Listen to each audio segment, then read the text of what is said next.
Okay, I'm going to go over our homework template. By the end, it should look something like this. We're looking for is 4 boxes on each page, front and back. Now, let's go over how to make it real quick. You're just going to fold your paper in half, and then fold it in half again. So you should make your lined paper, graph paper, or just blank computer paper into 4 sections. I'm not picky on which paper you use.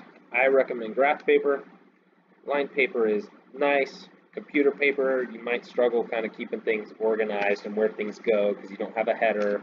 You don't have space for any of that stuff.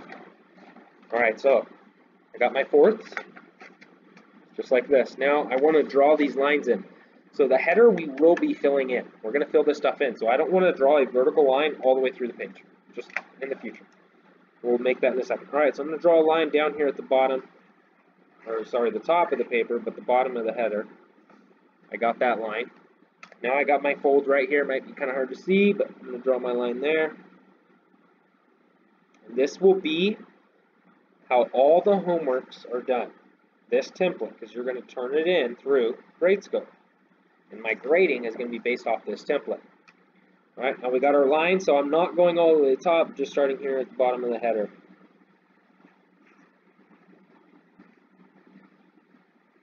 I do expect the lines. I do expect the lines. I know you have the folds, that's to help you to show you where the lines go.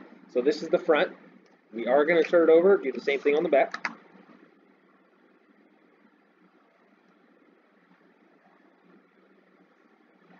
Drop that.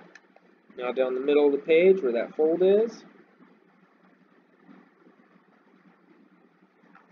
Now remember, we're not going to go up through the top of the page because we will be filling in that header.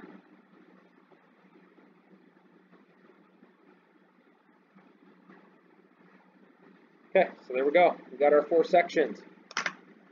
Typically when I assign homework problems, it will not be that many. We should not exceed 8. If we do, then we just get a second piece of paper. Okay, so when I assign homework problems, it's not going to be in the form of 1, 2, 3, 4. It's usually going to be like random numbers, like 8 and 9, or 8 and 12. But what we're going to do is, you're not going to write these 1, 2, 3, 4s on your paper, but I'm just trying to show you how this template will be set up. Your first problem will typically go in this box, your second problem in this one, your third in this one, and your fourth in this one. Then if you flip it over, the 5th problem I assign would go here, 6th, 7th, and 8th. Will not usually go over 8 problems. But sometimes when I assign a problem, let's just do this for example, I do expect you to write all this down now. So not these, but now I want you to start copying this down from here on out because you will turn this paper in. So let's just say this is problem 8. I assigned problem 8. It goes here. I do all my work for problem 8 here. Just kind of showing some squiggly lines to represent work. Now we're going to do problem 9. But problem 9 has multiple parts. It has a part A and a part B. So I show that here. I do want you to do A and B in the same box. Let's move on to the next problem. We have number 12. We're going to skip a couple. 12 does not have any parts to it, so we're going to leave it there. Let's move on to 13. 13 has A. It has a B. B takes a lot of room. It has a C. But I still have more parts. 13 has a D and an E. So I'm going to flip it over. I ran out of room. I'm going to put 13 E. Notice I rewrote the problem number. If all you put is E on the backside, remember I'm looking at this through pictures. If all you put is an E, I have no idea what this E is going to. So make sure you re-put the problem number at the top. So 13E. Did I skip D? I skipped a D. So let's call this a D. And then E.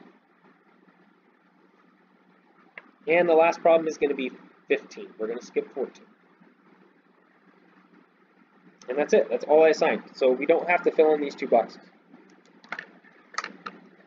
So what I'm trying to show you is the pattern in which you'll do your problems. First problem assigned, second one assigned, third one assigned, fourth one assigned, fifth, sixth, seventh, eighth. Follow that pattern. If it has multiple parts, try and fit it in. If it won't fit, move it on to the next box. Now, it's really important you follow this template. If your problems are just out of whack, you don't have the boxes, you're not doing this correctly, you will lose credit for doing the work. I expect you to be able to form these boxes and turn it in this way. Next part of every homework, you will write your name up here, first and last name. So I'm going to use a fake name, Brad Smith. Underneath your name, you're going to write your period number. I'm going to use a fake period, period 0. You will write the date. I'm going to use a fake date. Let's go 30/28, year 1919. So this is what I expect. In every homework, you're going to have a name, a period, and a date. Now at the top right here in the middle is going to be the name of the assignment. So the name of this assignment, which you will always write the word assignment, typically your assignment is going to come in the form of numbers like 1.2.5 in form of numbers. But for this one, we're going to call it assignment practice. We're going to turn this in on Gradescope. So you're going to log into your Gradescope, or sorry, first you're going to take a picture of this, right? If you don't have a smartphone, use your computer. I'll go over how to take pictures on the computer in a different video. But we're going to take a picture of this. We're going to take our smartphone out. If you would here, just snap a photo. After you take your photo, if you're pretty good with your phone, go ahead and crop so all I can see is the paper itself. If you have a second side like we did, we'll take it over, boom, snap a picture of this side, crop it, and then we're going to submit this to Gradescope. Submit both pictures, try and submit them in the correct order. After you submit it, I'll be able to grade it. You will be able to see your grade on Gradescope after grading if you log back in.